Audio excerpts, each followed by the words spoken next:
Show like you want to see a young point guard do in this setting. And it's funny because Wilbekin, he had 14 minutes, 2 points, 4 assists, but he was probably had more control over the game than anyone else on the court. Limited action. Yeah. But to me, guys, that's what a good point guard does in this setting.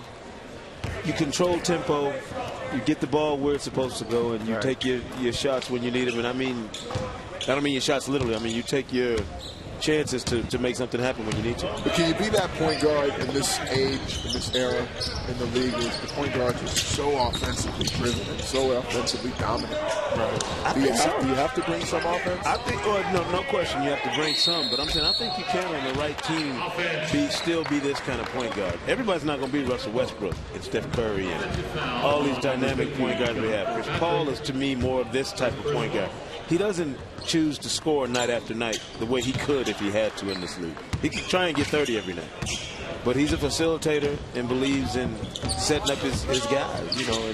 But it does feel like there's room for that. It does feel like there's not a lot of guys who are kind of all-around point guards. Most guys specialize in either defense or three-point shooting or getting to the rim or whatever it is.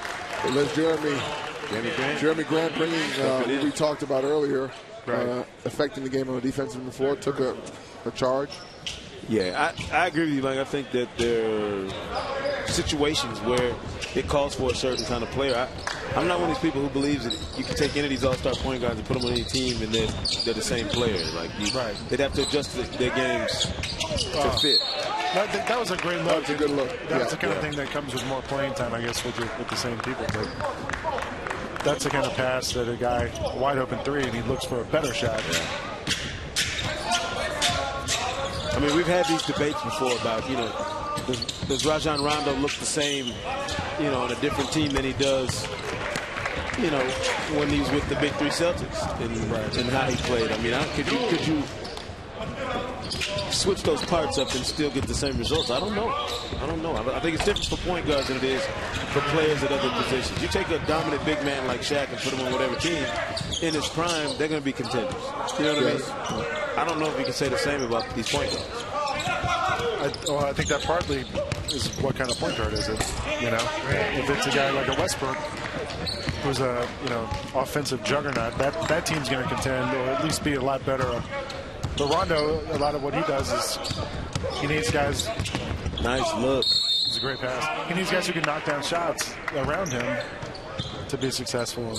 And if he doesn't have that, it's a lot tougher. Rondo's one of those guys, too, you look at. This is going to be an interesting trade deadline around the NBA for a lot of veteran players.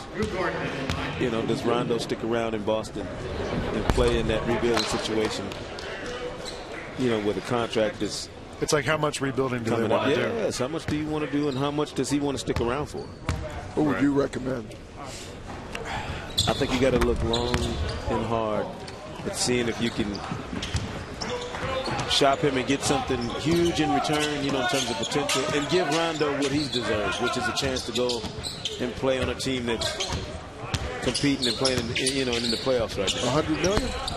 I don't know about that. I'm just saying you got to give him an opportunity to get to that situation if you're not going to ask him to stick around. That's tough. That's a tough task now. Yeah. Staying around somewhere when you know that there's going to be rebuilding for 3-4 years. And that's the prime of your career physically for Rondo,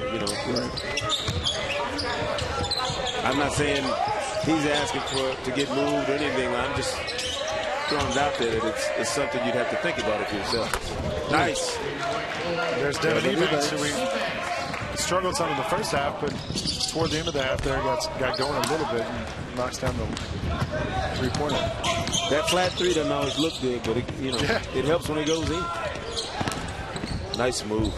D-League select teams got a little energy here. And I like Hyman's game, man. I like Hyman's game. Yeah.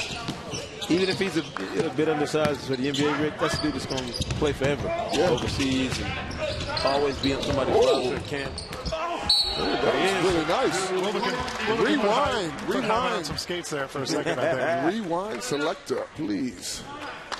Gordon's having a nice night. Yeah, very workmanlike. He's been every game I've watched. He's been this way. Here it is. Thank you very much. Right here. Nice. Got to find the open man with that guy.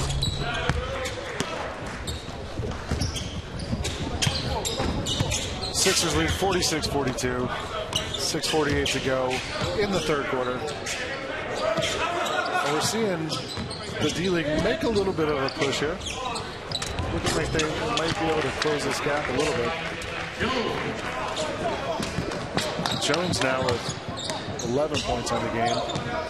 Eubanks with 9. It's 20 between the two of them. Math was always your strong suit. It's always envious of your math, your math game. Shot on the tell you what, Drew Gordon's game is polished. You know, he's got nice, plays the pick and roll nice. It's hit, you know, face up jump shots.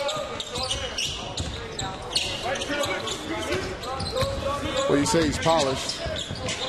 His brother went pretty high in the draft. His brother is great. His brother's his brother. He's already raw. polished into a diamond. Yeah, he's just raw too. I love how physical and grimy he is. Hustles at all times. Just, you know. We're seeing this a lot lately. What's that? A lot of brothers in the league. Plumlee brothers. Saw Seth Curry earlier, trying to make it in the league. Lopez brothers. Curry brothers. Yeah.